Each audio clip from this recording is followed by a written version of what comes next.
Fantastic. This is GT racing right now. He's got traction. He's got rid of the outside of both of them. Maloney. Oh, he's taken Anderson. Anderson's up top. Oh my God. Big crash. Oh my goodness. Half the field's going to get rolled. Second very close. These guys are want to make their way through the field very quickly. Oh, here we go. Oh no. That's massive. This is it. This is over. I can't believe this. Oh my God. God, what?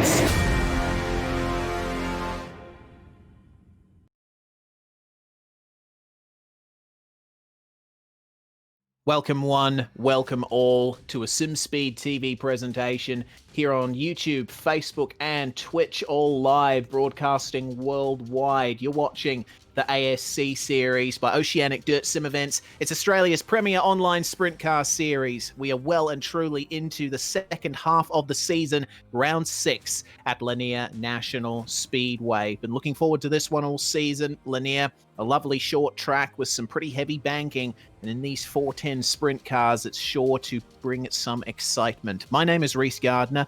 Joining me in the commentary box, Nick Scarrigew once again. Nick, well, it was your debut in ASC commentary last round at Knoxville. Certainly got a taste for what this championship can bring, but now we come to Lanier, which is a bit of a different track from Knoxville. Usually it's known as a tarmac speedway in iRacing, but once dirt content came out, iRacing decided to cover it with clay and release it as one of the dirt racing circuits around here. I'm looking forward to seeing how this night goes. Yeah, thanks for having me, Reese. It's really exciting. Round 5 in Knoxville last week with Joel Berkeley taking it out. Yeah, a lot of banging wheels, a lot of fast overtakes. So yeah, super excited for what Lanier can put on. Yeah, it's certainly shaken up the championship out of last round. Joel Berkeley is now on top in the championship, having won the feature at Knoxville. Daniel Hardigan, Lewis Hewitt, Brad O'Brien and Harry Stewart are your top 5 in the championship, with Cameron Dance not that far behind in position 7. So certainly going to work out to be another championship-defining round here at Lanier. Well, let's take a look at where this track is situated, and you might be familiar with this track's location if you haven't seen it before. It's located in Georgia. You see the relative locations of Jacksonville and Daytona Beach down there in the top right, where Daytona International Speedway is. We zoom in to just outside Gainesville in Georgia, and my goodness, that looks familiar. That's Road Atlanta, and Lanier National Speedway is right across the road. And interesting to see here that currently Lanier is pretty much a car park. It fell out of use a few years back, and unfortunately, has not seen the heights of oval racing that it has in past years, but it's certainly got a lot of history behind it. And there is Lanier, how it is in iRacing at the moment with the dirt surface applied. It's a very quick circuit, is Lanier. Very short. It's only 0.6 kilometers long. But the turns have an awful lot of banking to them, which means you can carry a great deal of speed. And in these 410 sprint cars, you wind on all the downforce, those big T-tray wings up at the top, and you can use them to their maximum effect through the turns here. Yeah, and also some pretty great spectator points there. So you can just see not only is it a pretty steep banking circuit, but pretty steep around the outside as well. So yeah, you're looking quite down on this really short circuit across the road from Atlanta. Indeed you are, and very quiet track at the moment as drivers file into the session. Currently in the practice, and of course, as in previous rounds, you're only allowed 2 timed laps in practice. If you do any more than that, you will be put to the back in your heats, and that's fortunately that all tires final rule there does not apply to these sprint cars. You can use as many tires as you want in the sim. But once that goes on, once the 2 laps of practice are done by everyone, we go into a qualifying session, 4 minutes long, and every driver once again has 2 opportunities to set a timed lap. Then we get into the heats. It's going to be 8 lap heats, and as always, the top 4 on the grid for the heats will be inverted. So par for the course, really, in this championship. We're going to have 40 green flag laps in the A main tonight, and Lanier, once again, looking at the characteristics of this circuit, it's got a nice wide surface to it. And those high banked turns, there's definitely multiple lines possible through a lot of them. You can run the outside probably. We've seen track evolution throughout this series. You start out low and then you just move further and further up through the turns until you're pretty much feeding the right rear to the wall. Nick, I expect much the same here. Yeah, that's exactly right, Reese. And as well as what we saw with last week as well, yeah, heats 1 to 5 will be pretty critical. We did see quite a lot of big names not make those heats last time, falling back with incidents. So yeah, absolutely everyone, even though that it's early stages and we've only got qualifying and the early heats to start off with, they're still pretty critical leading up to the B main and the feature race. That they are. We're almost coming up to the halfway point of the practice session. We're just waiting for all of the drivers to jump in. We've got quite the field here tonight. Looks like we've got around about 50 drivers, possibly more, in this server, which certainly going to make for a very tightly packed night. Of course, the event moves through quite quickly, but it also means that there's going to be bigger grids for the heats. Maximum of 13 cars per heat, which around a track as short and tight as this is certainly going to make for some traffic jams. Yeah, that's all right. It is one of the shortest ones that we've got here at, 600 meters. 4 turns. Very short, and it'll be quite interesting to see how this track really wears in. We saw it did play quite a bit of a part in Knoxville, so learning very quickly how the degradation plays into the strategy. Yes, indeed, and the control line you see over there on the right-hand side of the screen, the pit entry wall. There's a bollard just behind the pit wall there, and that is the point of the actual acceleration point. Jay's going to zoom in for us now to show us the control line. So, oh no, there we go. Scenic cameras switched on him. Well, we can take a look at the flag man for a bit of compensation. Good old Barney there holding the green flag. But basically, all you need to know is that just before pit entry, there is the control line. So the drivers are going to have to pay attention to that. You can't accelerate before that point, and you're not really supposed to pass before the start-finish line in any case. But we do have cars out on track now. Jaden Russell for Synergy Sim Racing, one of the first, and the drivers going out in their groups. We've got 4 groups of drivers here tonight, all doing their laps, and by group we mean they all they all go out on track and set their times at the same time, but you're limited in the amount of cars you can actually see on track with you. Otherwise, we would have the circuit absolutely packed at the moment. So currently, 3 cars out on track, soon to be 4, as you see a car coming out through the pits. Oh no, there is 4 cars out on track. Didn't quite catch that little speck. They all look like ants from up here. Yeah, it's a pretty spectacular view there as we switch back to the Google Earth. So probably would have been pretty easy as they were laser scanning Road Atlanta to just cross the road and capture a bit of data there from Lanier. But yeah, good mix there in Brazelton in Georgia in America. Opened in 1982. And as mentioned before, 600 meters or 0.38 of a mile in the old money. Indeed. Well, drivers have set quite representative times here. Dylan DeBono currently on top. Kendall Tucker making his first start this season. It's a wild card entry for Kendall Tucker, so it'll be interesting to see how he goes in this particular session. Of course, he does race in the World of Outlaws Championship, so this is going to be no real change for him in terms of the kinds of cars he races. So looking forward to seeing what kind of times he can put down, especially when we get to the time trials. But DeBono on top with O'Brien and Hewitt completing the top 3. Looking at lap times of about 11 seconds around Lanier, and once again, the time's incredibly close. Top 8 covered by 800ths. That's pretty cool. Yeah, that's it. And we'll see as they put a few more laps down. I can see that 1/10 of a second mark probably extend all the way out, almost probably to nearly the top 15 or the top 20. Still got about 7 minutes to go for people dialing in their setups, trying to get that last little edge just before the qualifying session. Yeah, and you only get a very short chance to really suss out the circuit.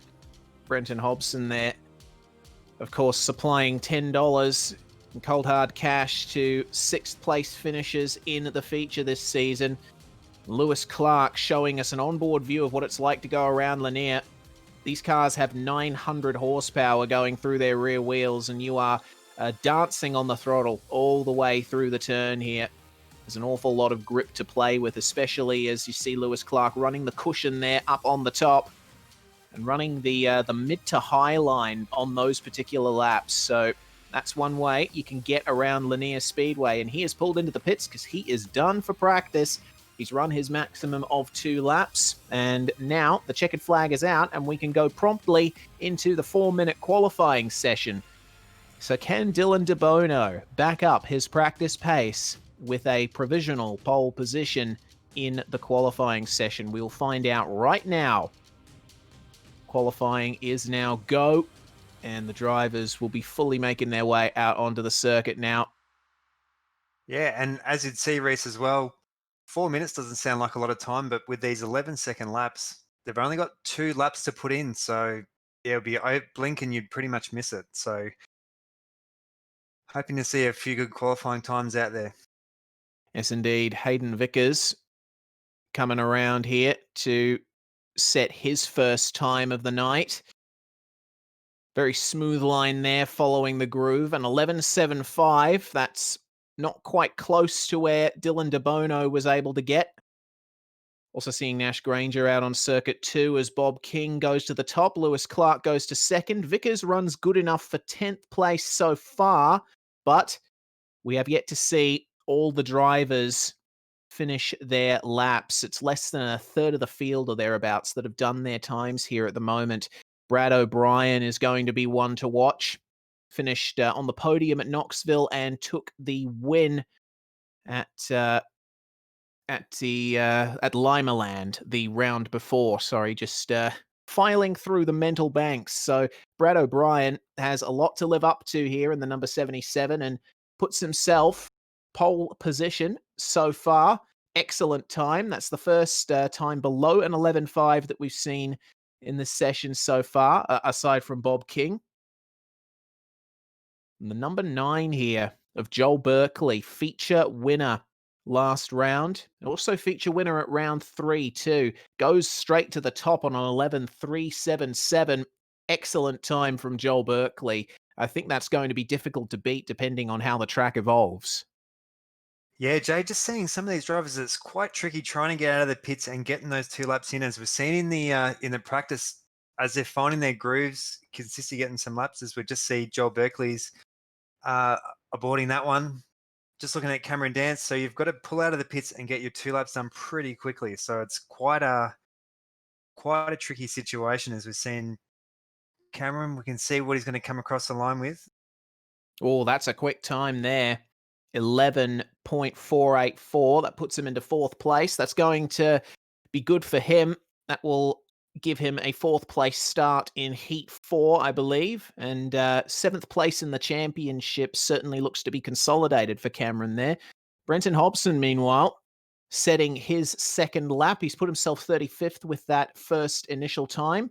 Across the line he goes, an 11.702. That's not going to be much of an improvement for him. What about Hayden Cardwell, on the other hand? Hayden was on for a very good finish last round at Knoxville, but came together with a lapped car and was smashed out of very good 2nd place. But he's gone 2nd there behind his teammate Joel Berkeley. Not that far off, and Corey Steinhauser is done with his laps as well.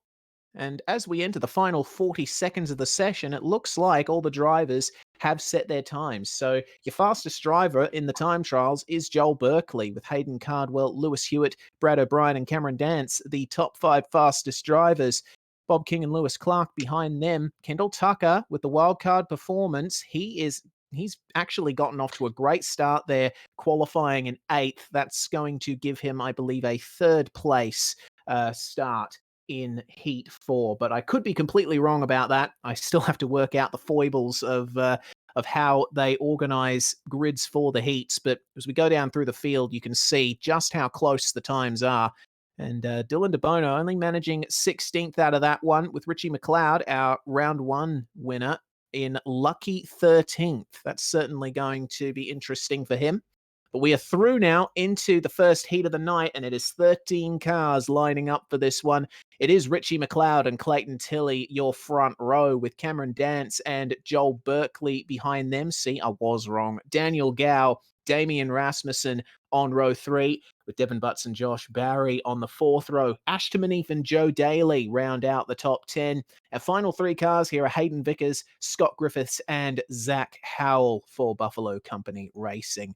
Now, Richie has not seen the top step of the podium in a feature since round 1 at Volusia Speedway Park. And if he manages to get a good start out of this one, he'll certainly put himself in a good spot towards the feature. The top 4 will advance straight through to the A main here tonight. But of course, he's got a lot of pressure behind him, has Richie McLeod, Tilley, Dance, and Berkeley all starting around him. Yeah, that's it. We're just about to see the pace truck set off.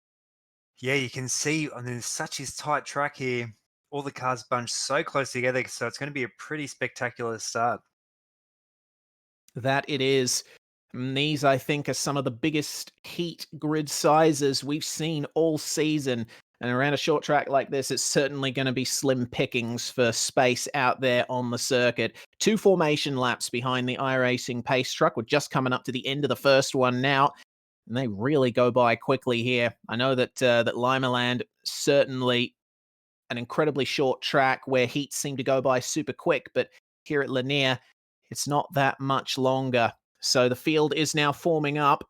McLeod is going to be waiting for that control line, and he's going to have the advantage here. He can call when to start accelerating.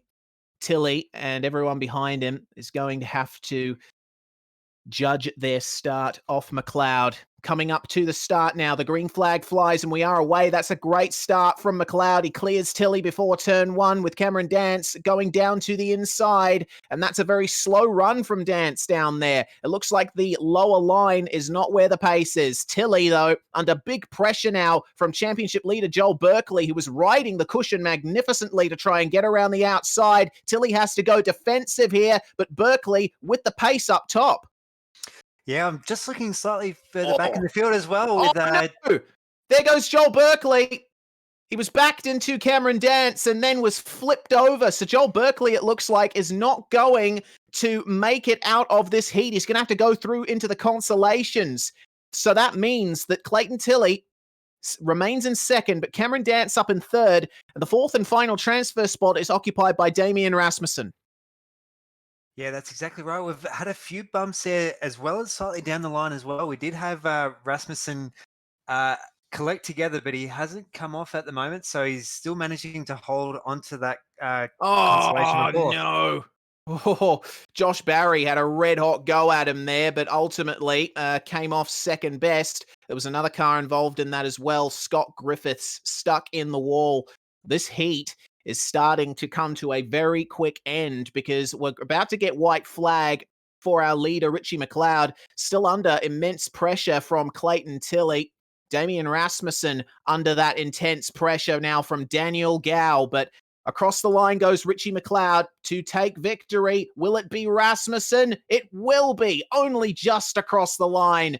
And it was, man, goodness me, it was almost half a tenth there between himself and Gow for P4. Great opening heat. Yeah, pretty spectacular drive there from Rasmussen. I think there was almost about 3 or 4 incidents happening around him. Unfortunately, there for Berkeley series and championship leader. So unfortunately, pulling out there. Yeah, as indeed. well as Joe Daly. Yeah, it's going to be a tough one for Joel Berkeley tonight, but he is no stranger to having to work his way up through the alphabet, as we've seen before. Time for Heat 2. It's Cody Lawrence and Aidan Hall on the front row. Bob King and Hayden Cardwell start off the second row. Bradley Oldfield from fifth with Clayton Davies alongside him. Max Lumsden and Cam Taylor on row 4. John Schultz starting from ninth there for Pace Syndicate. He'll be wanting to finish a little higher. Corey Steinhauser rounding out the top 10. Final 3 cars are Daniel Selleck, Tyler Stevenson, and Cooper Dunn. Lucky 13 cars, but now we move on to the second heat of the night, and Cody Lawrence put in a very good showing at Knoxville, especially in the consolation races. So he's got some good form to play off here, but that second row of Bob King and Hayden Cardwell is nothing to sneeze at, and neither is Bradley Oldfield. No, that's exactly right, Reese. Looks like that really the aim of the game is keeping your nose clean. So yeah, that heat 1, I think we had almost 4 or 5 cars not finishing. So yeah, this tight track is really throwing up some curveballs. That it is, and we are green. It's an excellent start from Cody Lawrence. He timed it perfectly, and Hayden Cardwell immediately switching to the inside to take advantage of the cars backing up off the start. Still on the inside, but Bob King holding station there at the top. Cardwell parks it on the line in front of him, and King immediately tries to take it back, but that slide job has not worked. Cardwell slips through, and his next target now is Cody Lawrence. We got slide job city happening behind them. King and Hall and Oldfield all going at it here for the final transfer spot. Yeah, King around the outside, so still holding pretty strong as we're catching some of the cars a little bit further back. Big battle for the lead happening at the moment because Cody Lawrence is coming back now at Hayden Cardwell. They've swapped places a couple of times over the last 2 laps.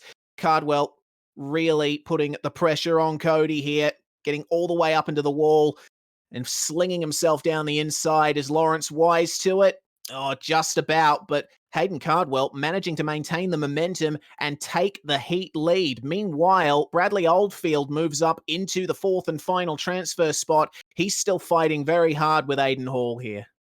Just catching through the back, so Cam Taylor all the way from the back, taking almost 2 cars in every corner as we've just seen him come through there on Clayton Davis. Yeah, great run from Cam Taylor here. He's been able to work his way up and almost about to pass Davies, but it is white flag for our leader, Hayden Cardwell. And goodness me, Bob King and Cody Lawrence trading places there off the line as Hayden Cardwell comes across to take victory. Between Lawrence and King, get this, it was 7 thousandths of a second at the line between them. Bradley Oldfield finishes in the fourth and final transfer spot. Great run from him. Yeah, pretty tight there, especially for that between 6th, 7th, and 8th. Cam Taylor, as mentioning before, coming from the back. Cooper Dunn, Corey Steinberg. So Time then for the Heat 3 grid because we are immediately into that one. It's Lockie Beattie and Daniel Hartigan on the front row, and Hartigan, certainly one of the form guys in the last couple rounds. Look out for him. Lewis Clark and Lewis Hewitt line up on row 2. Hewitt, one of the championship protagonists up until last round. He had a very poor round at Knoxville. He'll be wanting to bounce back here at Lanier. Davidson and Stewart on at the third row with Jaden Russell and Ethan Bastian, 7th and 8th. Mitchell Broom and Nathan Norman round out your top 10. And 12 cars in this one. Scott Reed and Nash Granger take up the 6th and final row.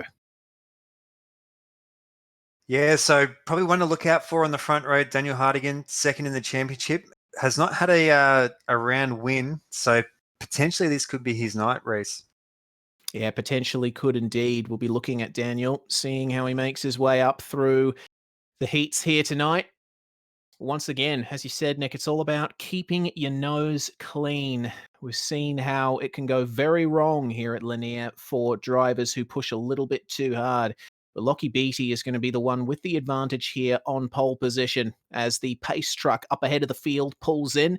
Now it's under the control of Beattie in the number 16. Now, when is he going to decide to go?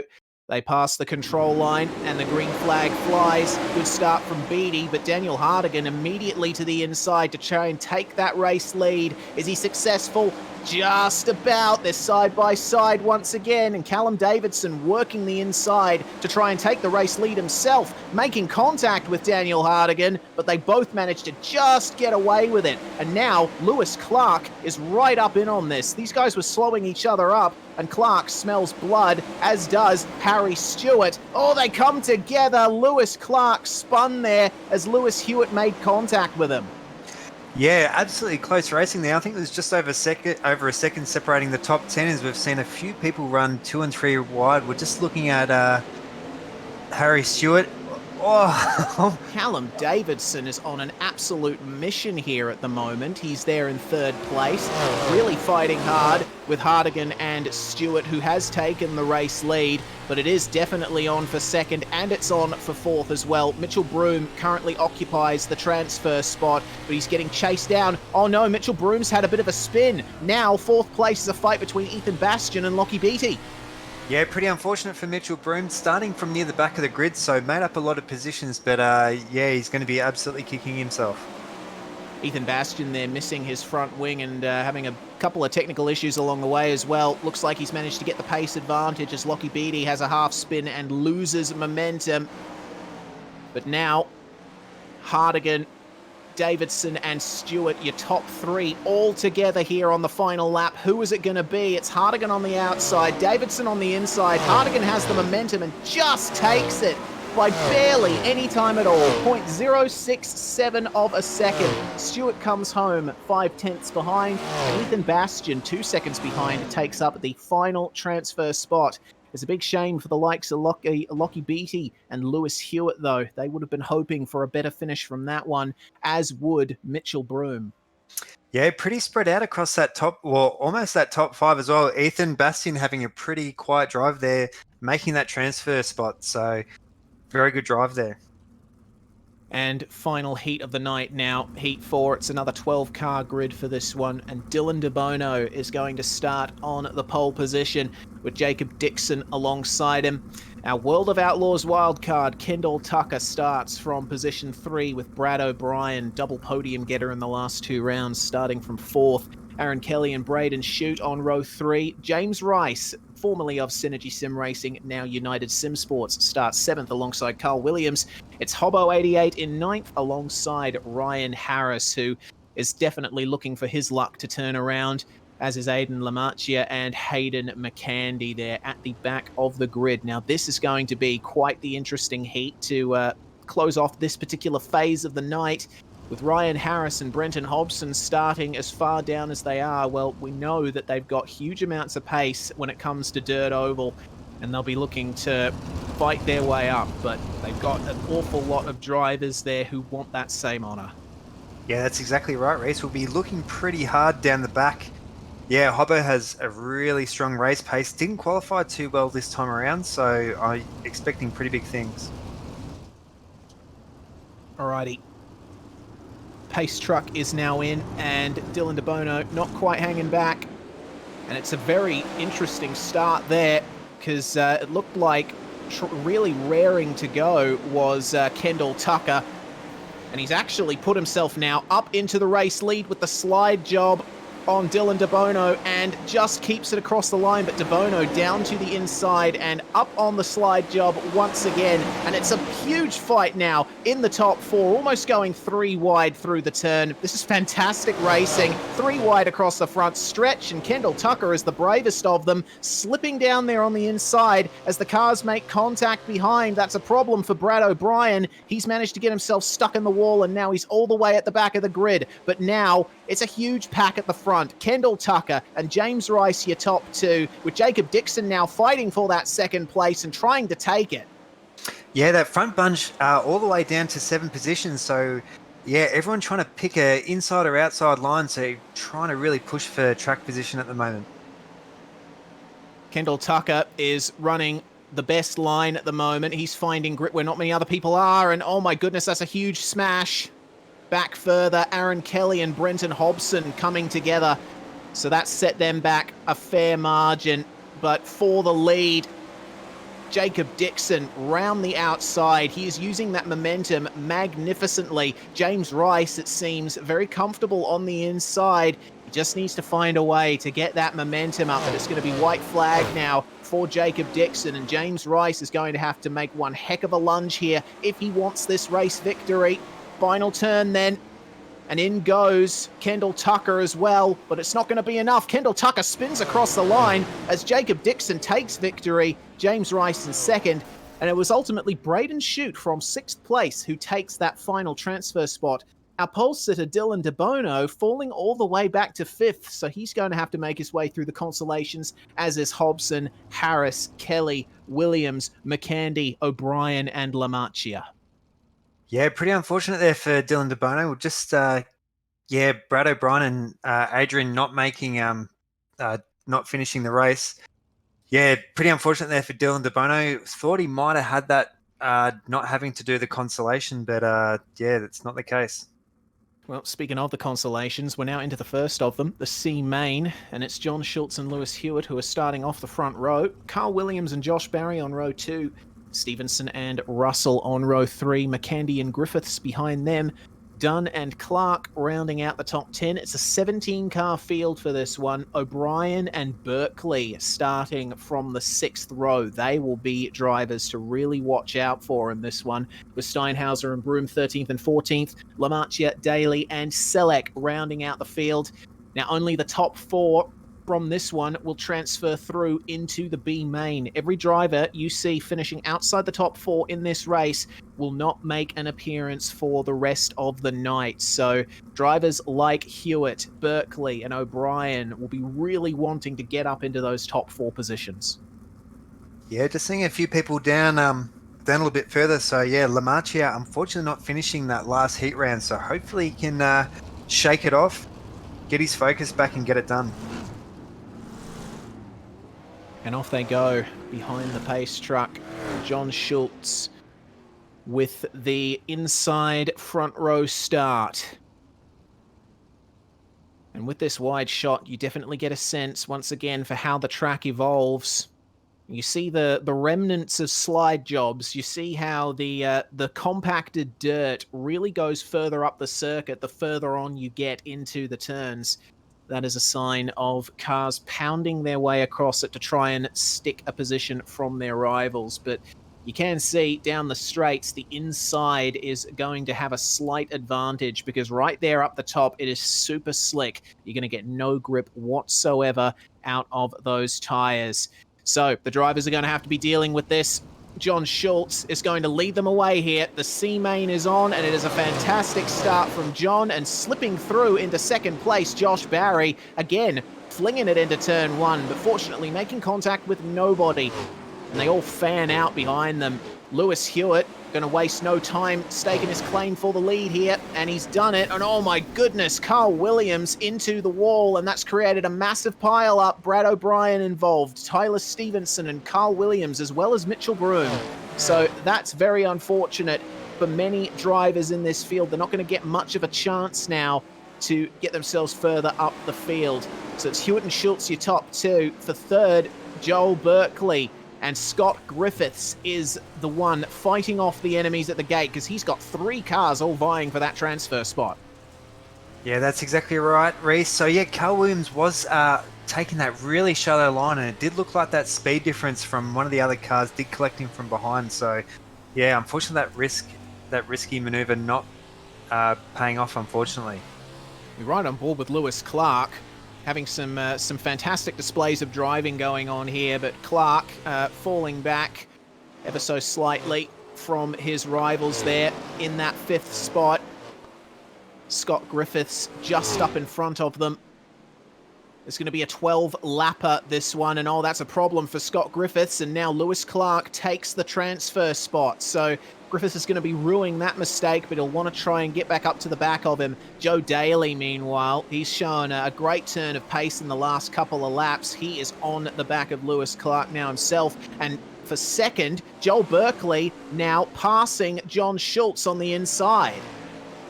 Yeah, it was pretty amazing effort there by Joe Daly, starting from the very back of the field, and another person just slowly getting through there, Hayden McCandy as well. We haven't really had the chance to talk about him too much. Just on board with Joel Berkeley. Yes, indeed. Hayden McCandy fighting his way there in 6th place, but Joe Daly, one of the biggest gainers in the field. He started in 16th. That's on the final full row, and he's up into 5th as Joel Berkeley protects that 2nd place now from John Schultz. The both of them extracting the maximum from their machines. It is white flag, though, for our race leader, Lewis Hewitt. He wasted absolutely no time getting himself into the lead on lap 1. And it's going to be a dominant C main victory for Lewis. And he goes through now into the B main. Joel Berkeley and John Schultz crossing the line 2nd and 3rd, with Lewis Clark in the final transfer spot. So all of those drivers will go through into the B main. But we say goodbye to Joe Daly, to Hayden McCandy, to Corey Steinhauser, to Adrian Lamarchia, to Mitchell Broom, to Scott Griffiths, and to Selleck, Dunn, Williams, Russell. The timing just completely messed up for me. Barry, Stevenson, and O'Brien, your final drivers in that field, and quite a few of those guys not even making it past the first 3 laps of the race. But now we're through into the B main. It's a big field for this one, 21 cars, and it's headed up by Daniel Gowan, Aidan Hall, Scott Reed and Dylan DeBono behind them, Devon Butts and Clayton Davies on row 3, with Lockie Beattie and Brenton Hobson starting 7th and 8th. The top 10 rounded out by Howell and Taylor. Moving over the page, Nash Granger and Ryan Harris start from row 6. Ryan Harris once again starting a race from 12th position. Ashton Manif and Max Lumsden on row 7 with Norman and Kelly 15th and 16th. Hayden Vickers is the final driver to have come through from the heat results, but the final 4 are your top 4 from the C main: Hewitt, Berkeley, Schultz, and Clark.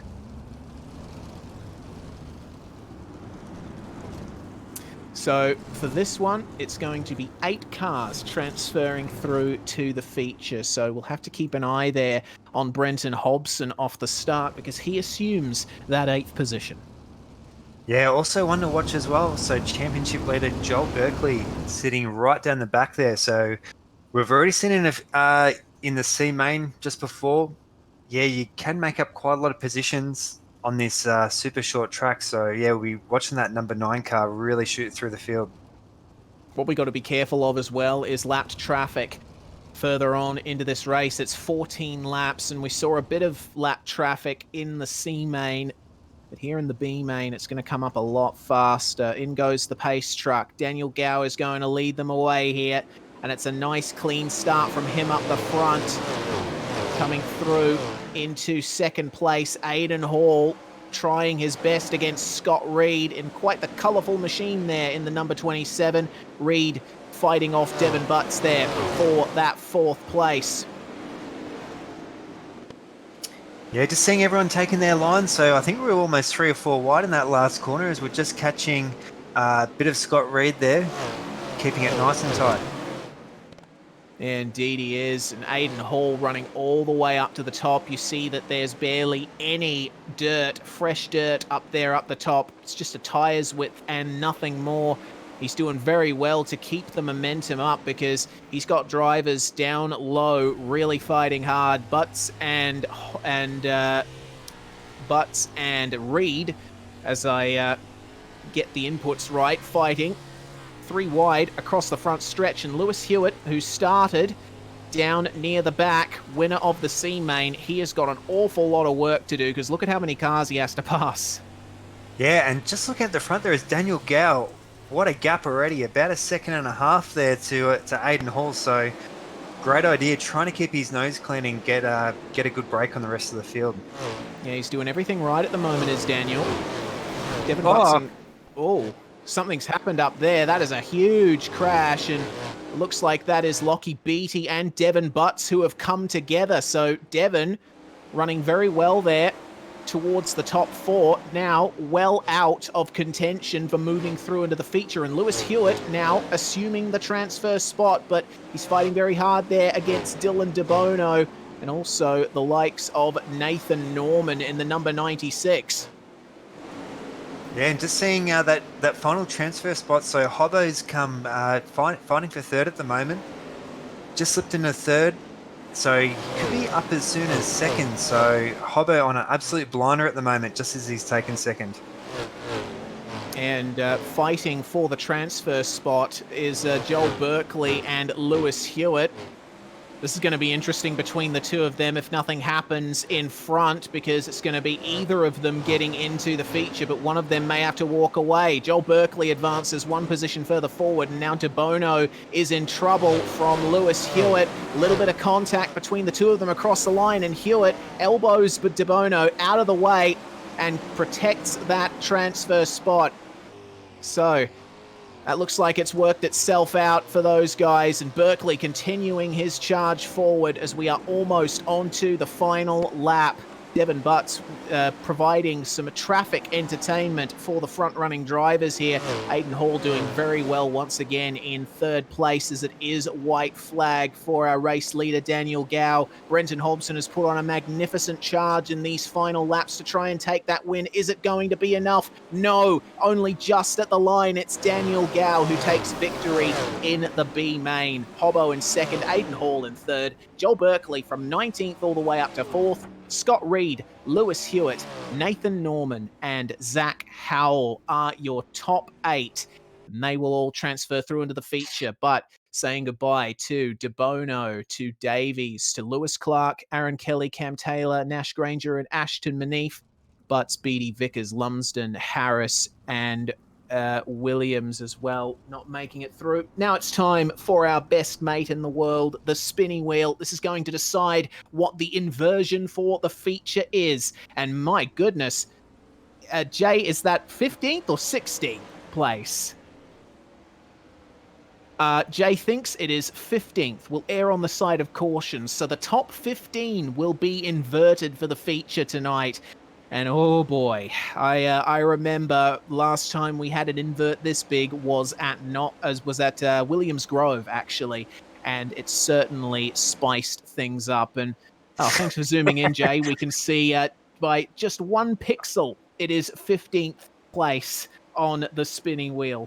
1 pixel will do, and that is enough. So now it's time for the warm-up session as the drivers sort of rejig the track. They voted for it to be reset during the warm-up, so it is now back to 0% state, no groove, no slickness down on the line. But the more drivers pound their way around the circuit, they will etch in an optimum line around the racetrack, and it will create some interesting possibilities for the feature tonight.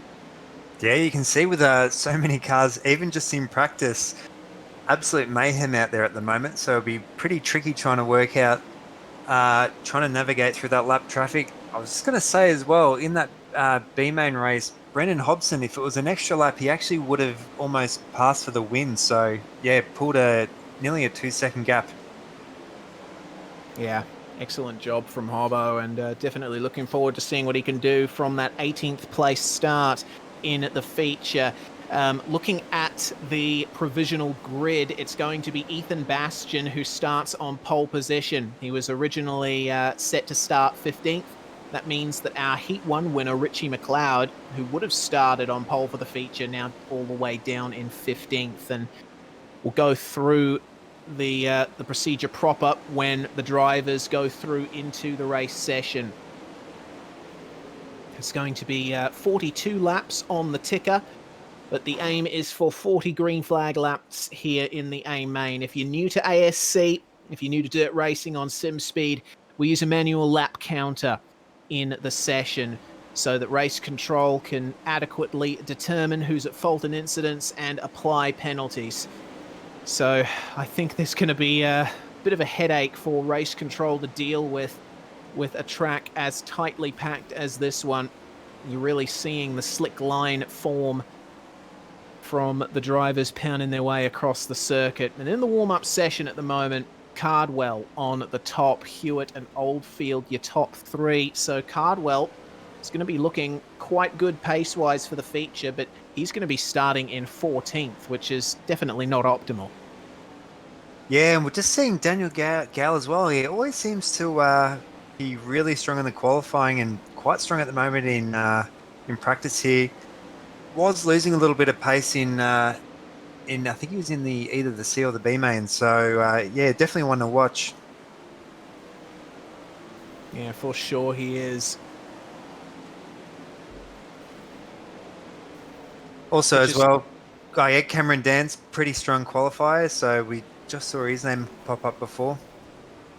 Yeah, we certainly did. Cam will be starting, just off the top of my head, it looks like it'll be a 10th place start. Either that or he's just going to stay in the same spot, a 9th place start for the feature. We're going to get a modem simulation replay because Jay saw something interesting. And where are we going to look? Down here in the pits. Oh my goodness. What? How many cars is that? I completely lost count there. We did see two cars pirouette at the same time coming out of the corner, and then yeah, as you can see, such a narrow track. So is that something like, I count 1, 2, 3, 4, 5, 6, 7, 8, 9 cars involved in that incident? I think two of those were already back in the pits as well. So yeah, it was nearly 10, I reckon, in that. Well, hopefully there isn't an incident like that in the feature, but never say never. In terms of cautions, we'll point out once again that if there are back-to-back cautions, or if there is a caution in the final 10 laps, the restart will be single file. In all other cases, the restart will be a double file start. So the drivers will have to work that out for themselves when the time comes. Should be going through into the feature pretty soon. But before we do, one more look at where Lanier National Speedway is located in Braselton in Georgia. Right down there in the south of the United States, traditionally NASCAR country. But once again, you see Lanier's big brother across the road, Road Atlanta, right there in the same location. And zooming a bit further on into Lanier, of course, nowadays on this satellite imagery, it looks very different to how it's represented in iRacing. Not everything has gone to plan for the circuit in real life, but there is the empty dirt oval as all drivers now in the garage and getting ready to go racing in the feature. Yeah, so that's right. So was it a 45 lap race, Reese? 42. 42 lap race, yes. So manual counted and yellow flag and cautions as well, isn't there? Yes, indeed. And the idea behind using the manual lap counter is to make sure that laps are not counted under caution as the race control administrators sort things out. The checkered flag flies, though, and we are now through into the feature. Here at Lanier, certainly turned it up. Some excellent racing tonight. This grid that you're seeing on screen is not how they're going to line up off the start. McLeod's going to start from 17th, Cardwell from 16th, 15th and 14th, Daniel Hardigan and Jacob Dixon, 13th and 12th, Clayton Tilley and Cody Lawrence, 11th, Callum Davidson, 10th, James Rice. Cameron Dance is going to stay right where he is there in 9th place, 8th place for Bob King off the start. For 7th and 6th, Harry Stewart and Kendall Tucker. 5th and 4th, Damian Rasmussen and Bradley Oldfield. 3rd and Ethan Bastian there. My goodness, I just completely messed that up. I think I started at 17. I did not catch myself there. So just disregard everything I've just said. Ethan Bastian there in 15th place is going to be starting on pole, and everyone above him is going to be inverted. So there's the rest of your field there with Hewitt, Norman, and Howell bringing up the rear. 24 cars for this one. I apologize for the confusion. That's all right, Reese. I was super impressed with your ability to count backwards and forwards at the same time. I appreciate the support, Nick. But So- once these 2 formation laps are over, there's going to be an extra 2 formation laps for the field to sort itself out and get the inversion happening. And then we'll be able to go green. Yeah, I was just going to say, great work by race controllers. You can see the cars are actually having to manually sort themselves out. So not only is it confusing to read out, but I'm sure with all the practice they've had, it's probably pretty quick for them to work out where they got to sit. Yeah, exactly right. I don't know what kind of chance I'd have of working that out in a field like this. The iRacing green flag flies, but of course it's going to be 1 extra lap here for the drivers. Lining up in the first position there up the front, Ethan Bastian with Bradley Oldfield starting on the outside. And Oldfield looks like is really raring to go. He was a bit ahead of Bastian there on the straight, waiting for the start. And it looks like we're going to go around one more time here before we go green. I was just looking at that track being cut out from practice before. So, yeah, those corner lines are a lot tighter, and the opposite corner as well has a shallow and a really wide line, so not too much in the middle. So, yeah, I reckon that will play a little bit of a part into the strategy in this main race. And we go green. That's a great start from Ethan Bastian, and immediately challenging for second, Damian Rasmussen, but Harry Stewart making a big lunge there up the inside to try and take the position. Not successful so far. 3 wide across the front, and it looks like Stewart and Rasmussen coming together, and now they are mired back in the pack, but Ethan Bastian untroubled up at the front, and the yellow flag is immediately out. So there has been a big incident there with Joel Berkeley, one of the drivers involved, and he's all the way down at the back and missing a front wing. Let's take a look at a replay thanks to our mates at Motum Simulation. What happened to Berkeley? He was right in the lower pack. I think he might have just been boxed in here on the exit. Bit of contact there. And, oh, yeah, there we go. He just didn't have anywhere to go as the drivers were trying to sort themselves out. Fortunately, he landed on all 4 wheels. But that is not the start to the feature that Joel Berkeley will want. Yeah, pretty unfortunate there for the championship leader. So, bit of a different story from winning at Knoxville last week. fighting there from the back. As you could see as they were coming around, it was just absolutely mayhem in that backpack. You really want to try and break free into some clean air. That you do. And Ethan Bastian and Bradley Oldfield still at the front, but Callum Davidson has rocketed himself forward up into third. He's really taken advantage of the incidents on those first couple of laps and just picked his way through, which is nice to see. Kendall Tucker up into fourth position as we go green once again, and Kendall really nails the start, but not able to take advantage. Ethan Bastian suffering a bit of oversteer as Davidson now challenging for the lead. He's down on the inside, working the line beautifully, and it looks like he might have just succeeded in taking it from Ethan Bastian. So Bastian almost now losing second to Bob King down on the inside. It looks like he might have just got that done as well. There's been another incident further back in the pack. Yellow flag is out once again. Yeah, so looks like there was another incident there. I was just looking through. Brenton Hobson. Yeah, it does look like Brenton Hobson as well. And it did look like, was there a penalty given as well, Reese? It looks like Jacob Dixon was deemed at fault for an incident. He's been given an end-of-line penalty. So what happened here to Hobbo? Oh, that was Berkeley with another spin. So I think Jacob Dixon might have made contact with Joel Berkeley a bit further forward from that. Yeah, I was almost looking at Berkeley's car. There's not going to be very much left. So not only is that front wing gone as well, but pretty unfortunate. I did hear Cameron Dance's name mentioned as well. So yeah, he's been given an end-of-line penalty too, evidently deemed at fault for that incident too. So he'll assume the 24th and final spot in the queue. But big star, I think, of that particular phase of the race was Callum Davidson.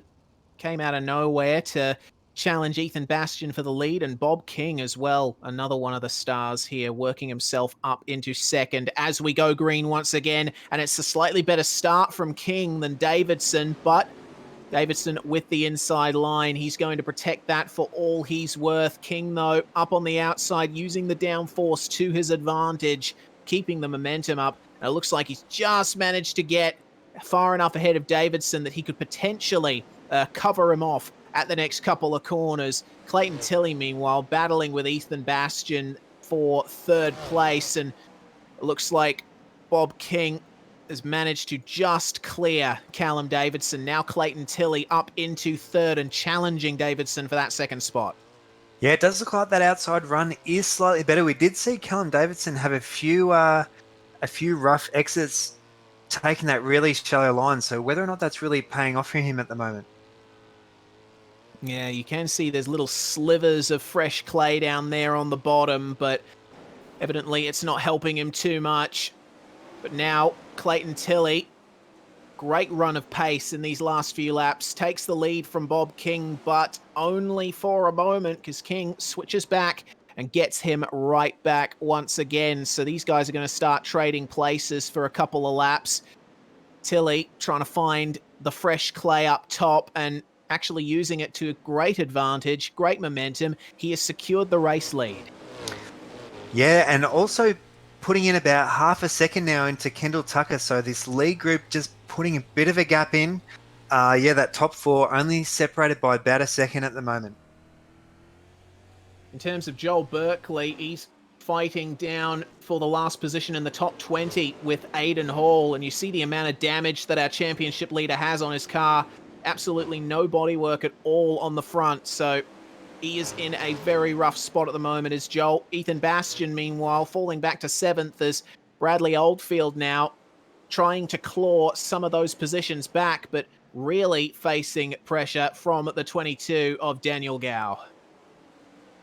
Yeah, we're just, Gow again struggling a little bit with the race pace, and we're just seeing up the top as well. Kendall Tucker getting past Bob King there, and Bob King now slipping down in a fourth. So, yeah, a few rough exits from Bob King. little bit of contact between Bob King and Hayden Cardwell here, and King trying around the outside of Cardwell to boot, but the yellow flag is back out once again. Cardwell will have that position over King, and it's Joel Berkeley once again spun around and having to bring his car back up to speed. What happened to him this time? Let's take a look. So he's down on the bottom, coming out of the last couple of turns, and looks like reasonably okay through here, but oh, there we go. That was the, who was that? It was, Aiden Hall. Very unfortunate there. It looked like just a bit of incidental contact and not much could be done about that, but Joel Berkeley would be absolutely kicking himself at the moment. Yeah, not having a good run at the moment, and yeah, pretty unfortunate there for Joel Berkeley. It might be an end of line penalty now for him, so yeah, bit of a juxtaposition from last week with his win at Knoxville. Yeah, very much a fall from the great heights that he's reached this season, but one bad round is not any trouble. Remember, each driver gets a drop round that they can delete from their total championship. Berkeley has already used one of his drop rounds, and he missed one round, so things are going to be interesting for him as we go green again, and very close start between Clayton Tilley and Kendall Tucker. They make contact, as did Bob King and Hayden Cardwell behind, and the top four all together. Through goes Kendall Tucker into the lead. Can he keep it from Clayton Tilley? Oh, there we go. Hayden Cardwell and Bob King come together and immediately bring out the yellow flag as there's a pile up in the back. Daniel Gauss, Scott Reed, and Braden Shute all involved in that one, and Brenton Hobson as well. So a lot of drivers with some rotten luck off that restart. Yeah, actually just also casting my eyes back as well. Does not look like they're in the race anymore. Second place in the championship, Hardigan. Does look like he might be out. So, yeah, we've had a few cars look like they've dropped out now. So, man, that was quite the smash as we saw Brenton Hobson arrive on the scene there. yeah, it's a bit of a change there from our C and B main. Quite clean. This feature race has had already quite a lot of casualties. Yeah, big shame for Daniel Hardigan to, as you said, second place in the championship, but this guy's going to be celebrating a little bit. Kendall Tucker having taken the lead and just in time for the restart. And the race isn't even at half distance yet, so there's plenty more to happen here at Lanier, but Kendall Tucker right now showing that this wildcard performance is no flash in the pan. Yeah, not only with Kendall Tucker as well, but a few World Championship drivers as well. So we're green once again. It was a single file restart because of the back-to-back cautions, and Tucker has gotten by far the best start. Clayton Tilley still working the top to try and make his way past Hayden Cardwell, and it looks like he might just succeed here. Down to the middle he goes to try and cover off Cardwell on the exit, but they continue to run side by side, and Lewis Hewitt having some big adventures back in the pack, and Tilley and Cardwell have come together there. Tilley now, it looks like, back fighting for fourth and third place with Ethan Bastian. yeah, Kendall Tucker really showing off his already pulled over a second at the moment to Cardwell and Tilley. So Cardwell and Tilley will have to work pretty hard to pull that gap back in. They definitely will. It seems like behind third place, though, Clayton Tilley, it's that huge pack of cars. Now Ethan Bastian and Bob King making contact. Bastian elbowed out of the way, and now James Rice is going to go through on him. And other drivers involved in this one, Jacob Dixon, Bradley Oldfield, and Harry Stewart there in position 8. Very close racing between these guys, but it looks like James Rice has managed to get to the front of that pack. And failing an attack by Jacob Dixon, he's probably going to stay there. Ethan Bastian, though, working that outside line you see up the top. He keeps the momentum up, but losing out there to James Rice. Kendall Tucker, meanwhile, has nothing to worry about at all. He's continued in his lead and running very tight lines as well down to the inside. It looks like no one can catch him at the moment. Yeah, and Kendall Tucker really nailing down in the business end of the race now. So yeah, lap 28 of 42. Definitely past the halfway mark. So Kendall Tucker really just has to focus and bring it home. Yes, indeed, he does. As the battle continues for these final spots in the top 8, Ethan Bastian has been slowly slipping back here since the pole position start and has to yield there to Bradley Oldfield. Now he's going to come under an attack from Harry Stewart, who was 5th in the championship coming into this round. Yeah, talking fifth, it looks like that battle for fifth is really heating up now with almost 5 or 6 cars within that second. So could be anyone's game all the way down to Harry Stewart. Indeed it is, and the rest of the field spreading out quite a bit as well. There's not much fighting. Drivers are just running as close to each other as they possibly can. James Rice here for 6th place on Jacob Dixon in the yellow car just up ahead. You see that the entirety of the track almost is now slick. There's almost no grip out there. You can fix that in these 410 sprint cars a little bit by winding the rear wing back. But a lot of drivers, I think, would probably have wound it back about as far as it can go. So really, it comes down to throttle control in these conditions. Yeah, that's it. Just feathering it out of these corners, just trying to find that grip. So yeah, 410 cubic inch engines do tend to spin the wheels pretty easy. So it really does come down to that throttle control. And I feel like it's being demonstrated magnificently by our race leader, Kendall Tucker. I've noticed a lot of drivers really having to work the wheels hard coming out of the turns, but you're seeing pretty much no wayward behavior from his car at all. It's just a nice smooth arc through every single turn, and the angle looks just about perfect, really showing his world championship experience there. Yeah, almost going by the notion that slower looks faster, and yeah, not sliding the car out too much and not being too aggressive throwing it into the turns. You can see how smooth he is with those steering corrections. Yeah, it's almost Alain Prost-like watching him go through these turns. I know that's a completely different realm of racing, but the greatest of drivers come across all disciplines. There's Cameron Dance and Lewis Hewitt fighting for 12th and 13th, and Hewitt just winning out there. And coming up on now 4 laps to go for our... No, 3 laps to go for our leader, Kendall Tucker. Shortly going to be 2 laps, and he's making his way through the traffic. A completely dominant performance off the previous restart, having to just go down to the bottom, make his way past championship leader Joel Berkeley, who's managed to work his way back up into 15th position. But across the line, one more time, goes Kendall Tucker, and he moves through to the outside as, oh my goodness, that almost put a spanner in the works. And it looks like Tucker has crossed the line there for that first place. Hayden Cardwell and Clayton Tilley, the rest of your top 3. Coming home in 6th is going to be James Rice. So he is going to get the $10 cash thanks to Brenton Hobson.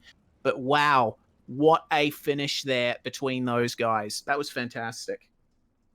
Yeah, absolutely world-class behavior. Sorry, world-class show there by these guys. It was pretty good getting a few of these card guys showing us how it's done, and yeah, they've really put on a good performance. So it was Tucker, Cardwell, and Tilley, your top 3 in this race. And man, what a round, especially considering that championship leader Joel Berkeley way down in the feature. It's going to be a difficult fight for him coming up through the last few rounds of the championship. But we're going to move quickly into post-race coverage here, and we've got driver interviews. The first to join us, Kendall Tucker, the wildcard entry. Kendall, you didn't waste any time here. You had 1 round in the series, and you smashed it. Yeah, it was a good night. Just this is the first time I've ever ran an Australian league, so I mean this was a fun experience. So just it's really early in the morning here. It's about 7:30, 8 o'clock right now. So just to get out here and get a win. I had a couple teammates that run this league regularly, and just we was up early this morning and just I wanted to hop on here and have a little fun. So just the car was dialed in, and we kind of fell back there early when it was tacky. We was set up more for the slick, and once it slicked off, we just worked our way through up there, and just was able to hang on at the end. Yeah, certainly looked like the car was really hooked up there. Very smooth lines from you, especially as the track slicked up. It looked like, I mean, and I comment on this just about every time we run this series. The full extent of the slickness going all the way up to the circuit really makes these cars a handful, especially around a tight track like this.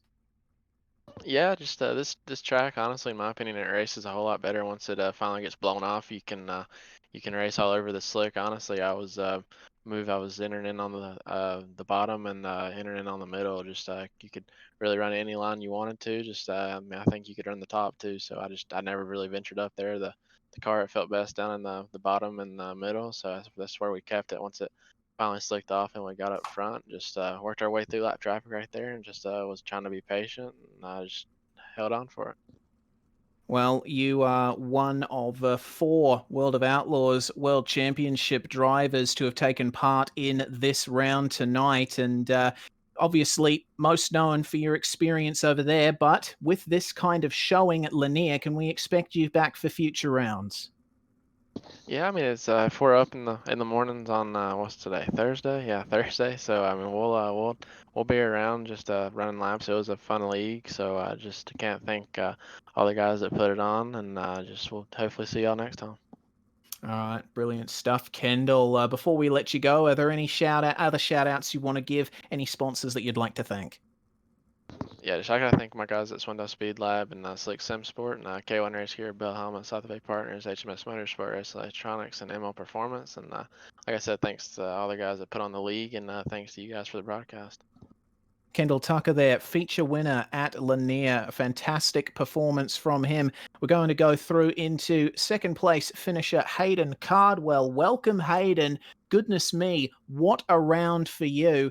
And it certainly looked difficult in the feature.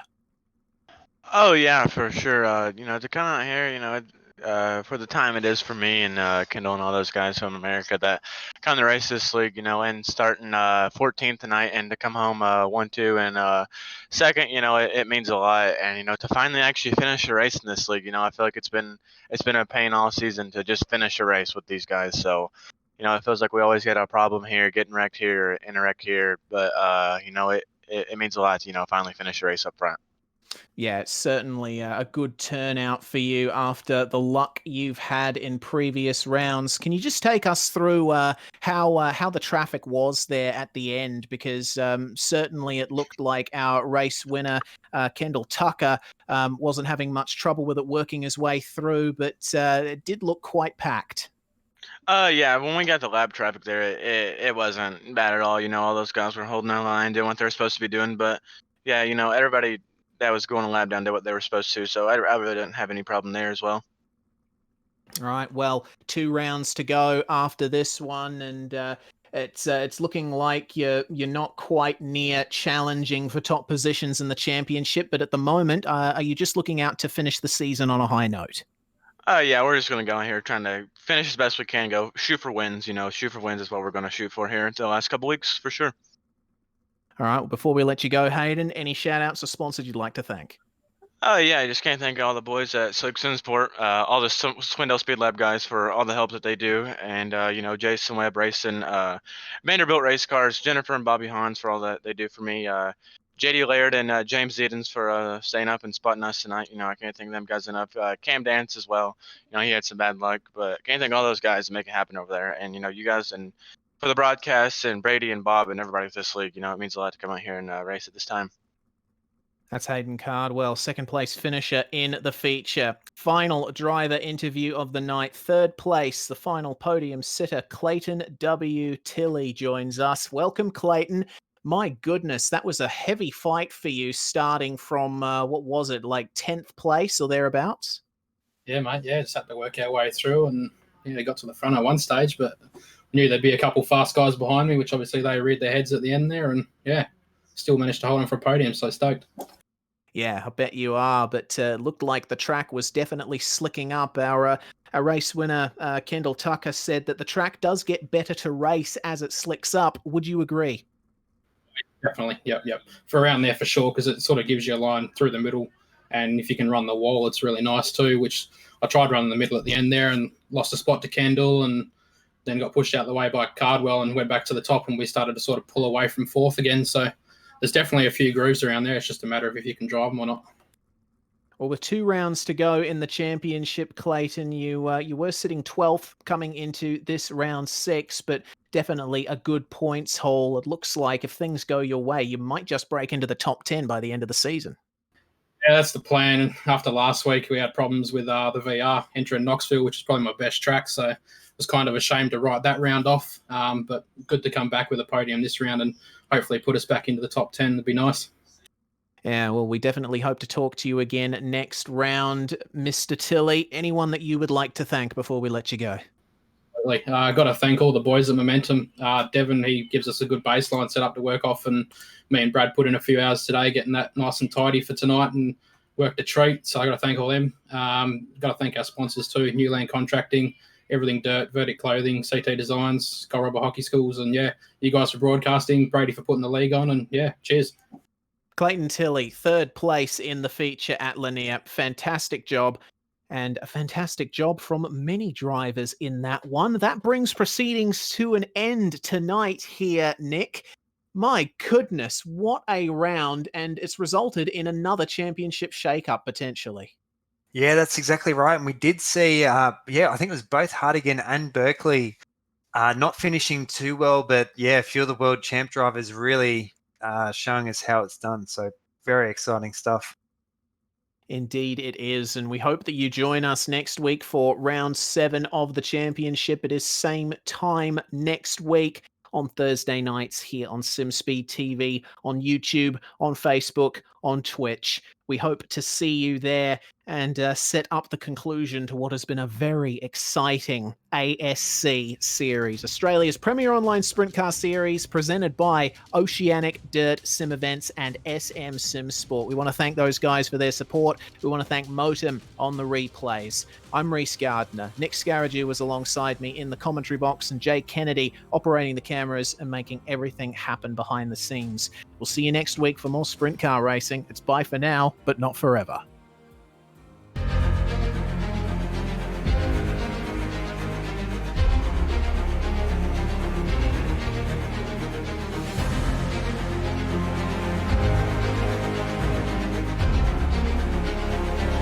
This is fantastic. This is GT racing right now. He's got traction. He's going the outside of both of them. Maloney. Oh, he's taken Anderson. Anderson's up to Oh my God. Big crash. Oh my goodness. Half the field's going to get rolled. Second very close. These guys, I want to make their way through the field very quickly. Oh, there we go.